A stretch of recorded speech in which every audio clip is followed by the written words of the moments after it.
and it is my true honor to introduce our second gentleman, Doug Emhoff.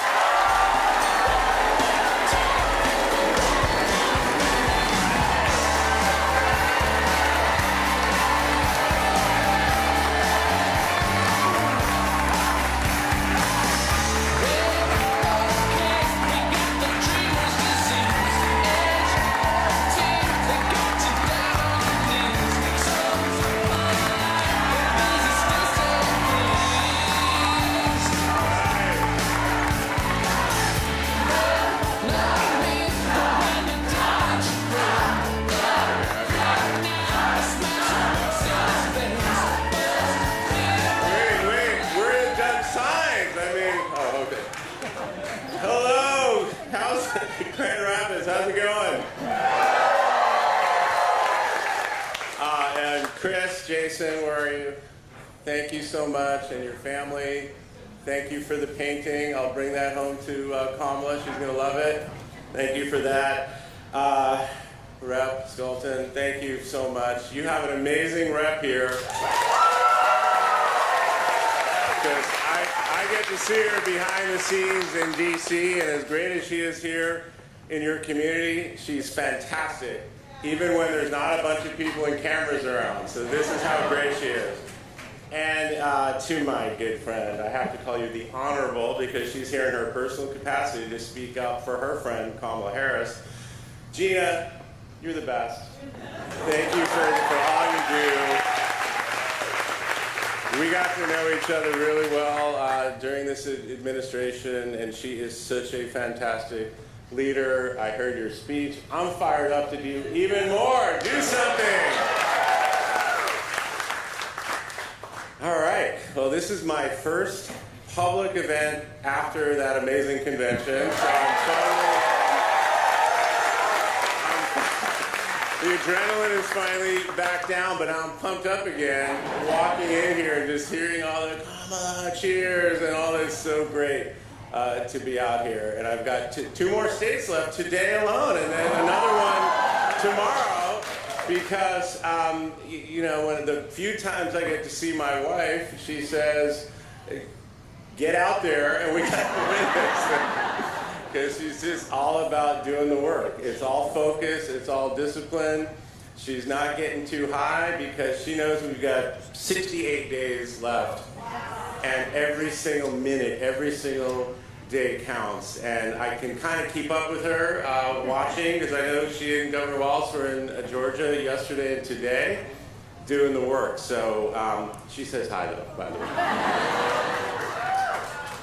So I have been around a lot of high-profile people in my career. First as a business person, lawyer, entertainment lawyer, and now in politics. And when some people enter public life, they change. Who is that? Wait, is that Kamala? She might. But some people change, and like, their families don't even recognize them anymore. Not Kamala Harris. The Kamala Harris you see running for president is the most, it's like the most version of her. It's the most authentic version of her. And you can ask anyone in our big, beautiful, blended family who you got to meet during the convention. That's who she is. She's the same person that we get to love as a family member that you all now seeing. And who is that person? She's joyful, which is a good thing. She's also tough, which is a good thing. And it's her empathy, it's her superpower.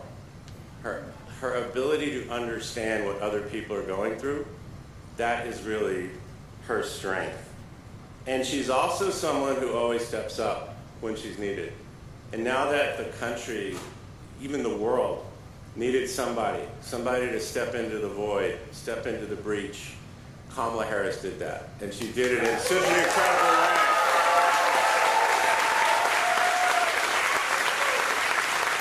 And I mentioned this in my remarks, she's always been there for our family, always, through thick and thin.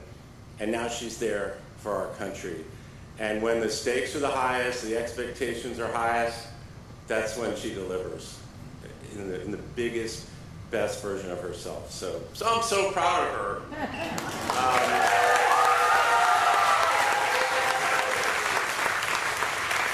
So I knew of Kamala Harris before that infamous blind date with the phone call and it's Doug and all that. Completely true story, and yes, I did have to listen to that voicemail again. But I knew who she was because she was our Attorney General, and I was a business lawyer, and she was someone to be reckoned with. Let me tell you something. So I knew exactly who she was. She was a force, and in a lot of ways, feared for her toughness and feared for her ability to ferret out wrongdoing and remediate that. So that is the Kamala Harris I first knew of. I'm like, am I really going to go on a blind date with her? I did. Glad I did. And just like I didn't have to explain to her who I was as a Jewish person. Like, she just knew. She knew who we were, what our traditions, what our values were. I also didn't have to explain to her like what I did for a living. I was a business lawyer, and she got it. She understands business. She knew what I did for a living. She knew what the clients were doing, and I didn't have to explain that to her because she knows what's going on with that, and she also knows that business is so important. It's in some ways the lifeblood of our communities. It's the lifeblood of what you're all doing. And getting to meet some of the folks backstage and the small business community that they're a part of, this place that we're right here. I mean, this is the heart and soul of our communities. It's the heart and soul of our country. And she knows that. And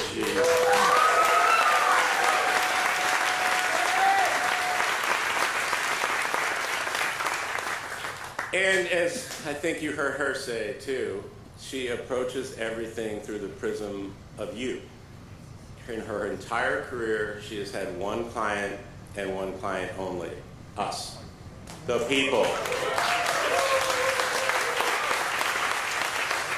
And you heard her talk about her experience growing up and her good friend Wanda, who was being abused by her stepfather, and that led her on a path to become a prosecutor. And one of the roles of a prosecutor, yes, is to put very horrible people away that do very horrible things, but it's also to protect the community, because that's who she is. She's someone who's out there to help and protect us. So that's how she got into that. She believes in safety, safe communities. She also believes in justice, and that has been the hallmark of her career. But she understands that it's not just enough to believe in these things as concepts, high in the sky concepts, justice and fairness. She's someone who knows it's got to be real.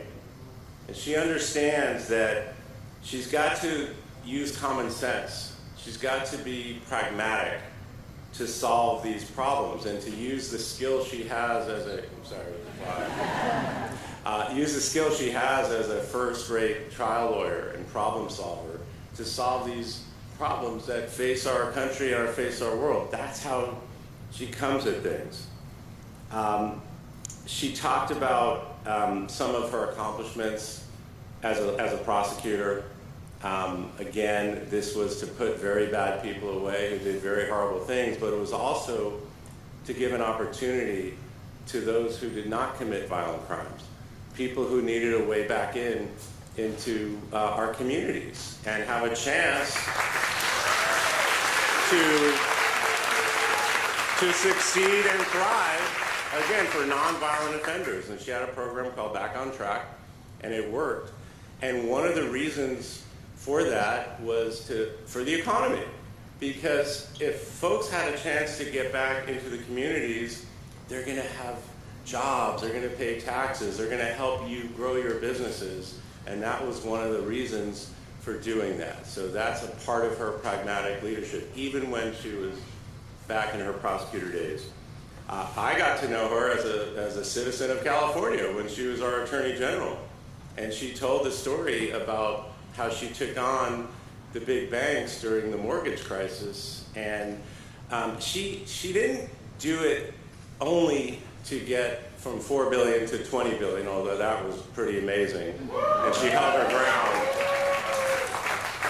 But for her, she was really thinking about the families involved. She was thinking about her own mother, who saved for years and years and years to finally be able to buy a home. And she's thinking about just folks like that who have that home and have that lawn that they love and the garden, and they take such pride of ownership that this is something that they work so hard for, big part of the community. And so that is also what drove her in that work, to make sure that there was dignity and that there was fairness, and it wasn't just about getting that money, which again helped mitigate a very horrible situation, but it was also to get people back in those homes that they love and make sure that they could still experience that joy of home ownership and that lawn and that sense of community and belonging that we all have. Because again, it's that empathy. She understands what's actually going on with people, and she turns that into action and policy. So that's Kamala Harris.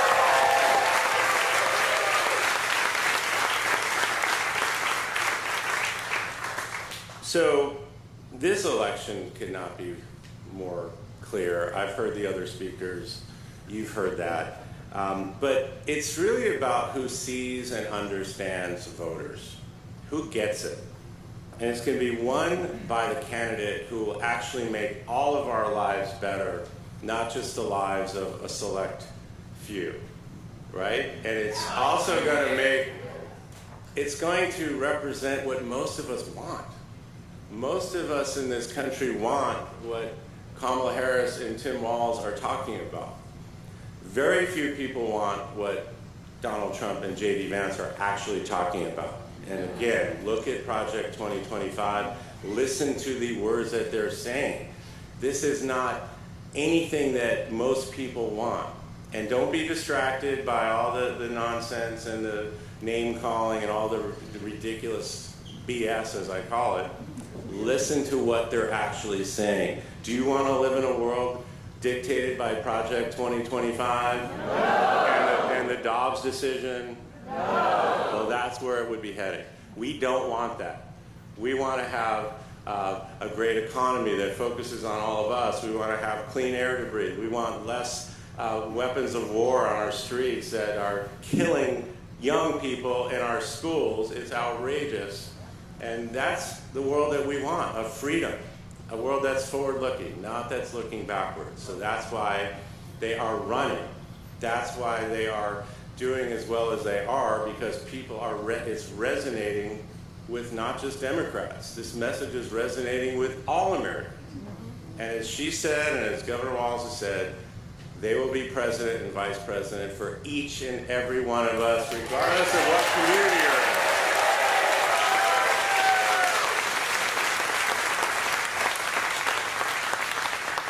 Now, being president means you've got to focus on the economy, which is one of the things we're going to talk about today. As I mentioned, Kamala Harris, she's pro-capitalism, pro-business, pro-growth, and pro-innovation. She wants everyone to succeed in this economy. And as Ken Chenault said at the Democratic Convention, we need a president who understands that government has to work in partnership with the business community, and that a market-based economy needs a strong government. We got to do it together. And we're seeing this public-private partnership work right here in Michigan. Michigan ranks #1 in the country for investments from the Inflation Reduction Act. That's really awesome. This state has seen more than $26 billion in new federal investments, supporting over 21,000 good-paying jobs. So this is how it's supposed to work. Supporting entrepreneurs, helping manufacturers expand, growing the pie, and investing in the middle class. This is all important, and this is everything that she's talking about.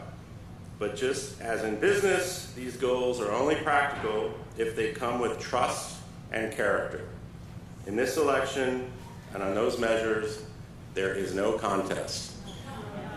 Trust and character on one side, Kamala and Tim. not so much on the other. Her plan is to create an opportunity economy, right? Where everyone has an opportunity to succeed and compete. You can have a chance to compete and succeed in this opportunity economy, where she's fighting for everyday Americans and middle-class families, because as was mentioned, that's who she is. That's the background that she came from.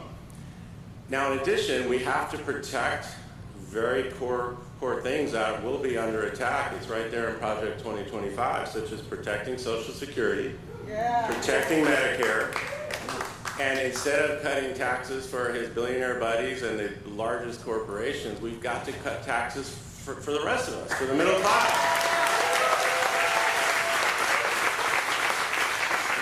Lower grocery costs and other things, which everyone depends on, price of prescription drugs, and we've got to relieve medical debt. And this is all part of the plan.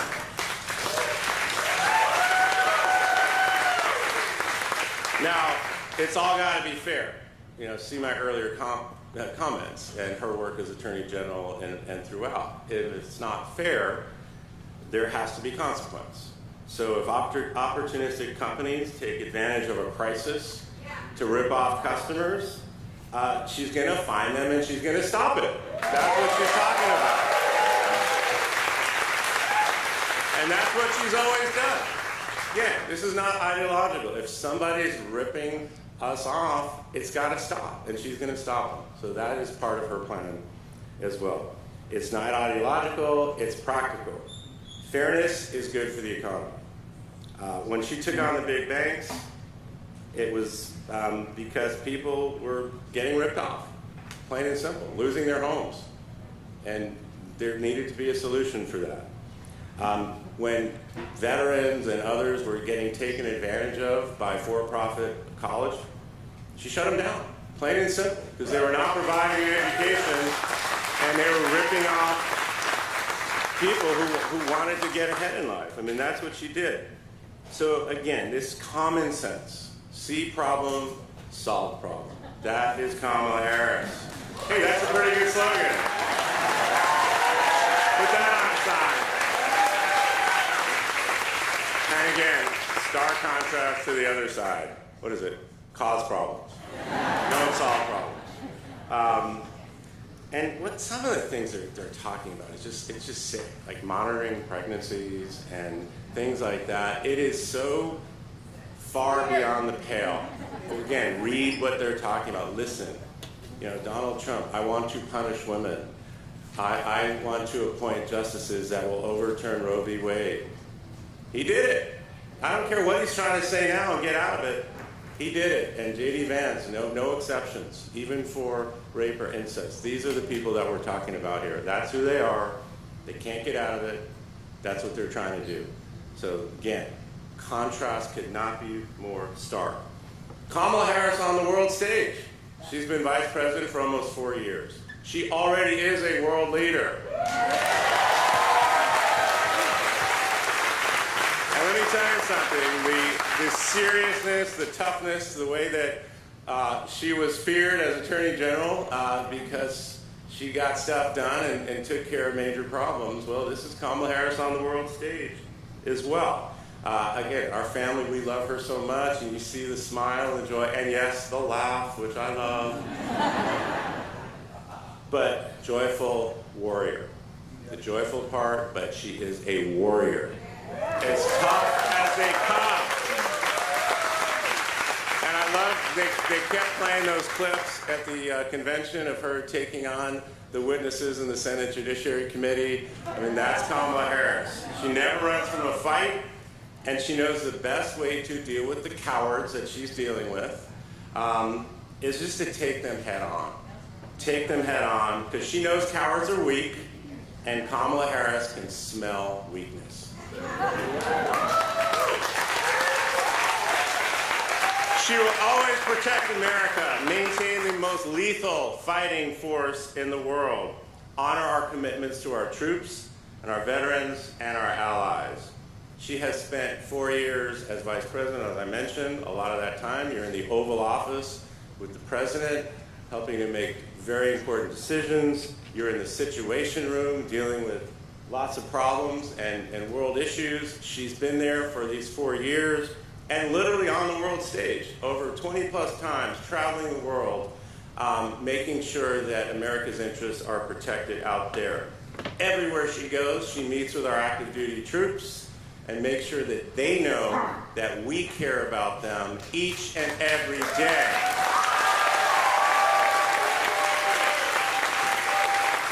She will always support and honor our veterans every minute as president. And she picked a veteran as her vice presidential candidate.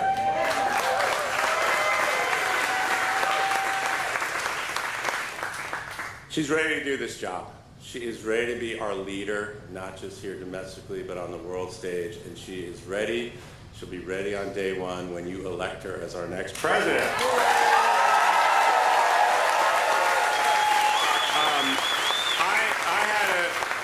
This last month or so has been kind of head spinning.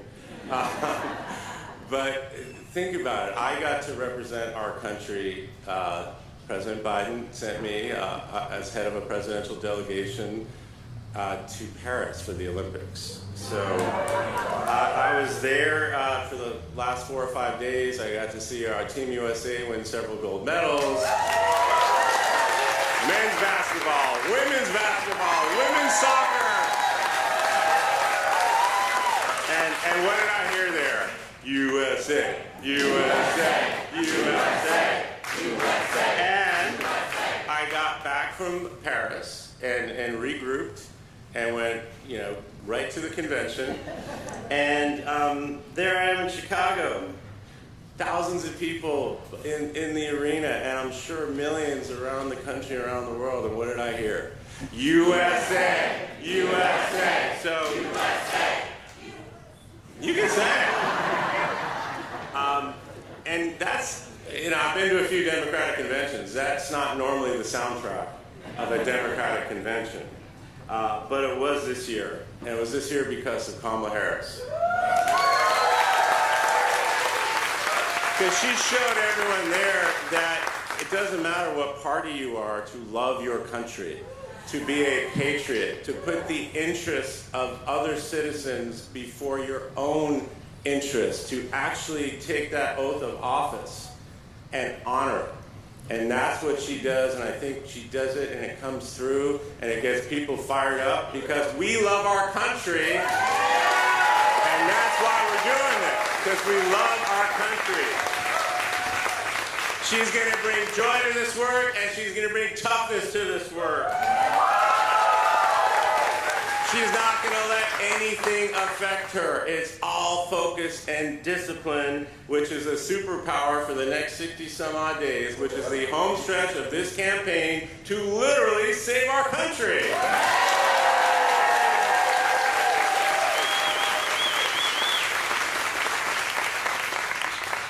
We haven't won anything yet, okay?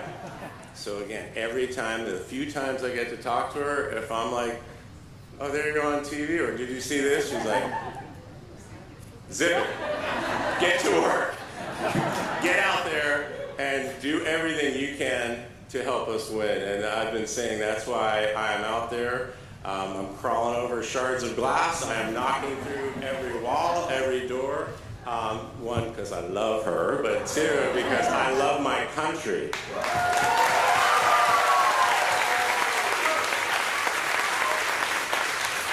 And we got to run like we're 10 points behind and keep going until we're 10 points ahead. We got to win, and we got to win big to prove to the country and prove to the world that there's a right way of doing things and a way of doing things that nobody wants. We got to win and win big, and that's what we're going to do. And as Michelle Obama said in her incredible speech, she did say do something, but she also said we need to vote in numbers that erase any doubt, and overwhelm any effort to suppress us, because that's what they're going to do, unfortunately, because they can't win on the merits, so they got to do all this stuff, but we're not going to let them. We are not going to let them do that.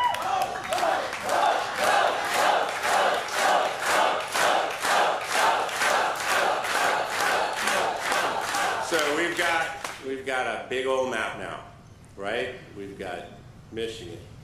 You've got Wisconsin next door. You've got Pennsylvania nearby. You've got Georgia, where they are right now. We've got North Carolina, and you go back out west. We got Arizona, we got Nevada, and some have even said Florida. So, and that's why every vote counts. It's all important. And so when people say, well, what more can we do? Well, you're in Michigan, so you got to do a lot. So you just got to keep knocking on those doors.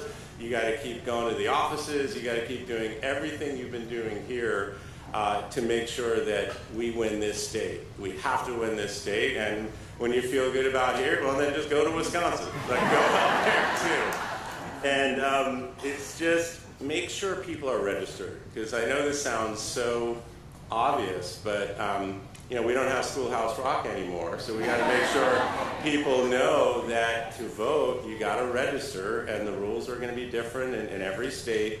So make sure when people say, what can I do? Like the most basic act of democracy is making sure people get registered and that they just go out and vote. You know, of course, we want them to vote for us. But participate in this beautiful democracy. So get everyone to register. There's lots of ways to it. IWillVote.com has everything out there. You can go to the campaign website, but just make sure people get registered, and with kids going back to school, you know, make sure that they're registered, you know, in the right place so they can cast their vote as well. Come to a campaign office. Like, it is so much fun. You know what I'm talking about. It's just your friends, your neighbors, your community. And I've been to them all over the country, and you just walk in, there's coffee, there's donuts, there's music, there's signs, but it's your friends and neighbors on their phones calling other friends and neighbors to get them to participate in this democracy. So there's so many things that you can do, but most of all, you know, keep supporting us. Get the word out. You all have networks, and just make sure everyone understands the stakes. Could not be more stark. This is a truly, you know, the election of our history. I think she said it. It's the election of our lifetimes, but the election of our nation's lifetime. And so let's get out there and do it. We can do it with fun. We can do it with joy. But we've got to do it with toughness. And we've got to do it with resolve. So in other words, let's be like her, and let's just look right in front of us each day, win each day, day by day. And then on, this is the one thing where Tim Walz and I disagree, because he is literally saying, I'll sleep when I'm dead. It's pretty good, Tim Walz. And I was like, I will sleep on November 6th. Because I actually want to enjoy this next administration.